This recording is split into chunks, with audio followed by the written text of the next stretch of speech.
Bonsoir à tous. Aujourd'hui, tirage du mois de décembre 2020 pour les lions.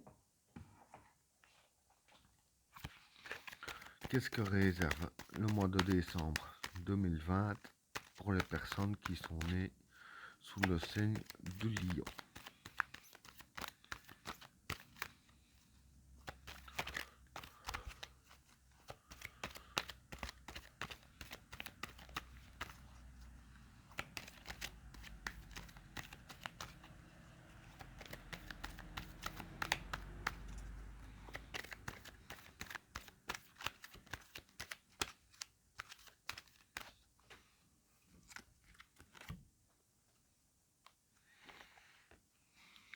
La paix,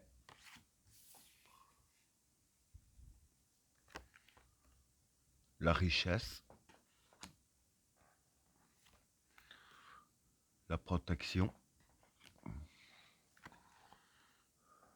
le vide,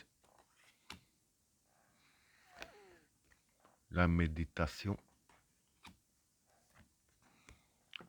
le changement, le silence,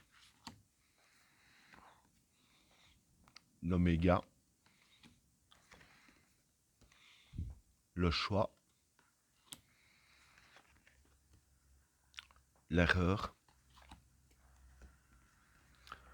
l'élévation, la fécondité, l'isolement, le papyrus et l'épreuve. Bon, pour les trois premières cartes, la paix, la réussite et la protection. Bon, pour ces trois cartes-là, je dirais que ici, ça concerne l'argent avec la richesse, hein. Et dans le domaine de l'argent, vous aurez, par les astres, hein, bien sûr, une protection financière et, et la paix. En même temps, la paix mène la protection. Ben, je veux dire par là que bon, ce qui pourra arriver, par exemple, s'il n'y aurait pas eu la carte de la paix, quand je dis protection financière, bon, qu'on soit protégé, ben, je dirais ainsi qu'il y ait quelques trucs ennuyeux, même que ça risque pas d'affecter l'argent, mais que ça pourrait être ennuyeux. Là, il y aura même rien du tout d'ennuyeux, hein, comme il y a la carte de la paix. Donc, vis-à-vis de votre budget, il est totalement protégé de A à Z, hein. Vous n'avez pas du tout à vous inquiéter pour le mois de décembre. Alors, les cartes suivantes, le vide, la méditation et le changement. Bon, pour ces trois cartes-là, le vide et la méditation, hein, ces deux cartes-là, dire que euh, c'est les cartes qui vous conseillent de méditer, hein, de faire le vide en vous. Et en faisant cela, ce qui provoquera évidemment un changement, mais je veux dire bien entendu un changement positif, hein. Donc pendant le mois de décembre, faites le vide en vous, méditez, connectez-vous un peu avec la nature, c'est les cartes qui le conseillent. Voilà pour ces trois cartes ici. Alors, pour la carte suivante, le silence, l'oméga et le choix. Bon, pour ces trois cartes-là, l'oméga, ça signifie la fin de quelque chose. C'est peut-être dû au changement ici, hein, parce que quand il y a un changement, forcément, c'est la fin de quelque chose, hein. Et avec la carte du silence, des rincés et la carte du choix, bien sûr, que le choix que vous devez faire, sûrement dû au changement qui provoquera la fin de ce que vous changez, hein. Je dirais ainsi que avec la carte du silence, le choix que vous devez faire, etc. Faut pas en parler autour de vous. C'est un truc que les cartes conseillent de garder pour vous, hein. D'en parler à personne et de faire un peu votre route tout seul. Alors, pour les cartes suivantes, l'épreuve, qu'est-ce que je dis moi là, l'épreuve, l'erreur, l'élévation et la fécondité. Bon, pour ces trois cartes-là, bon, l'erreur, c'est une erreur que vous avez déjà produite, hein. Moi, je le vois plus que vous avez déjà produite.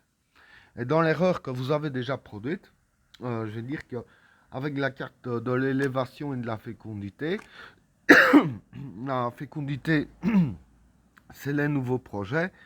L'élévation, bah, c'est l'élévation, hein. Donc, par rapport à une erreur que vous avez déjà faite, dire que ça élève encore mieux les projets que vous avez, hein. Donc, grâce à une erreur que vous avez faite, vous avez découvert, si je peux dire ainsi, de mieux concrétiser vos projets, de l'élever au plus haut niveau. Bon, comme on dit, c'est une erreur qui rapporte, quoi, en gros. Donc, c'est une bonne erreur, c'est pas une mauvaise. Voilà pour ces trois cartes-là. Alors, pour le dernier état, l'isolement, le papyrus et l'épreuve. Bon, pour ces trois cartes-là, le papyrus, ça représente tout ce qu'il y a à faire, documents, travail, etc. Avec la carte de l'épreuve, euh, bon, pour ceux qui ont des documents à signer, des affaires aussi ou là, hein, je vais dire que dans les affaires que vous avez, avec la carte de l'isolement, voilà, pour les contrats, si je peux dire ainsi, tout, tout ce qui n'est pas très, je vais dire, à votre avantage, c'est seul que vous devriez essayer de renégocier le contrat, hein, pour que il soit le plus en votre avantage possible, hein, avec la carte de l'épreuve. La carte de l'épreuve, voilà, ça peut vouloir dire renégocier le contrat. La carte de l'isolement, s'il n'y a personne qui va vous aider, vous serez le seul à le faire.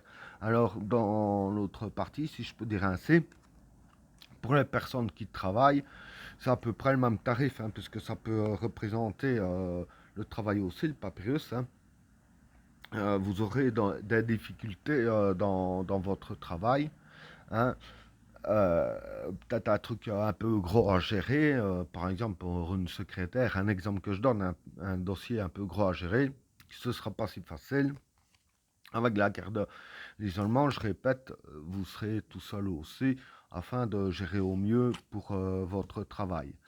Et ben voilà, tirage terminé. N'oubliez pas de vous abonner et d'activer la cloche de notification afin de rater aucun autre tirage. Je vous souhaite à tous une agréable soirée. À plus.